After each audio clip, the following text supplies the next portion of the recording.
Kolkata Knight Riders captain and vice కెప్టెన్ను team యాజమాన్యం ప్రకటించింది. మంచి అనుభవం ఉన్న అజింక్య రహానేను కెప్టెన్గాను, అలాగే వెంకటేష్ అయ్యర్ను వైస్ కెప్టెన్గా ప్రకటించింది.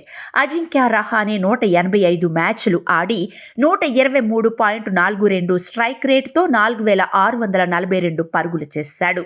అందులో 30 హాఫ్ సెంచరీలు, 2 సెంచరీలు ఉన్నాయి. డీసీపై 105 పరుగులతో నాటౌట్గా నిలిచాడు. ఇదే అతని కెరీర్లో అత్యుత్తమం. ఇక వెంకటేష్ అయ్యర్ని చూస్తే మొత్తం 50 మ్యాచ్లు ఆడి 137.13 స్ట్రైక్ రేటుతో 1,326 పరుగులు సాధించాడు. అందులో 11 హాఫ్ సెంచరీలు, 1 సెంచరీ ఉంది. 104 పరుగులు అతని కెరీర్లోనే అత్యుత్తమం.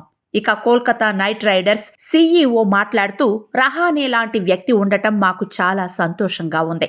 అతని అనుభవం, నాయకుడి లక్షణాలు టీంకు ఎంతో ఉపయోగపడతాయి. అలాగే వెంకటేష్ అయ్యర్ కోల్కతా నైట్ రైడర్స్కు ఫ్రాంచైజ్ ప్లేయర్గా ఉంటాడు. ఇద్దరి నాయకత్వంలో మా టీం టైటిల్ను సాధిస్తుంది అని తెలిపారు.